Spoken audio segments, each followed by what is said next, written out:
there is around 600 of altcoins already. Yes. And about 100 of altcoins went to zero already. So how do you... Well, they didn't go to zero. They went to 0.0000015, but someone still has them. Yeah, but how do you know, or how do you believe that the Bitcoin is not the case of another altcoin? How do you, what is the difference between, for example, Bitcoin and, I don't know, Litecoin or another cryptocurrency? Why do you prefer Bitcoin?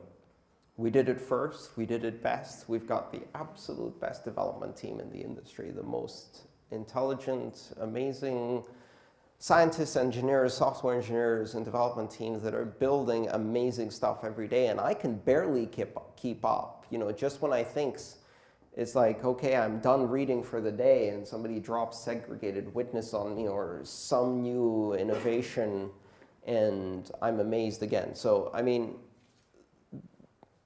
here's the other important thing, which people don't realize, is that Bitcoin today is not what Bitcoin was in 2009. It's the same name, it's the same 21 million coin cap, it's more or less the same transaction structure, but a lot of other things have changed quite dramatically. One of the stories of scaling is that sometimes the only thing that scales is the brand. I'm 44 years old. Not a single cell in my body is one that I was born with. They've all been replaced by now. They're all gone. All that remains is the pattern, right? And so when I was in college, they said Ethernet can't scale to 1 megabit, and Ethernet can't scale beyond 5 megabit, and Ethernet can't scale beyond 10 megabit. Ethernet is a networking system, if you're not aware. And I installed Ethernet that was a coaxial cable as thick as my thumb, and it could only go 100 meters, and it could only do 5 meg. And today, all of the local area networks run on Ethernet that can now do 10 gig over fiber.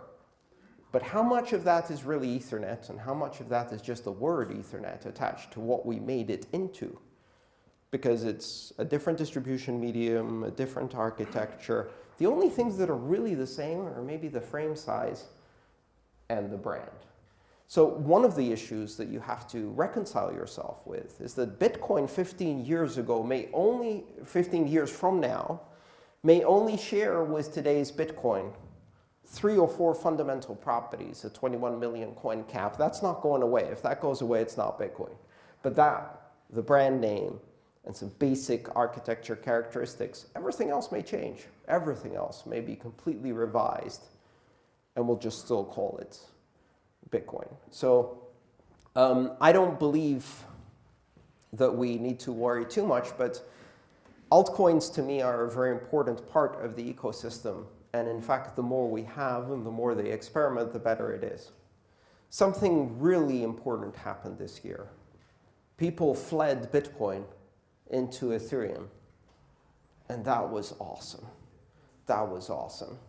Because all of the previous times when they fled Bitcoin, they left the cryptocurrency economy. And this time, they simply switched lanes. They didn't abandon cryptocurrencies. They left Bitcoin and went into Ethereum to see what the other side is doing. Look at what's going on over there. They're not fighting yet.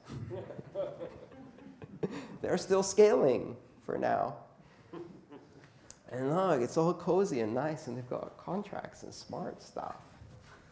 They also have humans, and human nature always prevails. And so pretty soon, you're going to see some interesting things like the ones we have in Bitcoin happen. Bitcoin was fine. It was scaling fine in 2012. Nobody was arguing then. So the bottom line is that we're now keeping people in the cryptocurrency space. And as people went to Ethereum and the price went up, new people came in from the outside who, in order to buy Ethereum, because they didn't believe that Bitcoin was a good medium of exchange, first bought Bitcoin to use it as a medium of exchange to buy Ethereum. And so we'll see how it goes, but I'm very optimistic.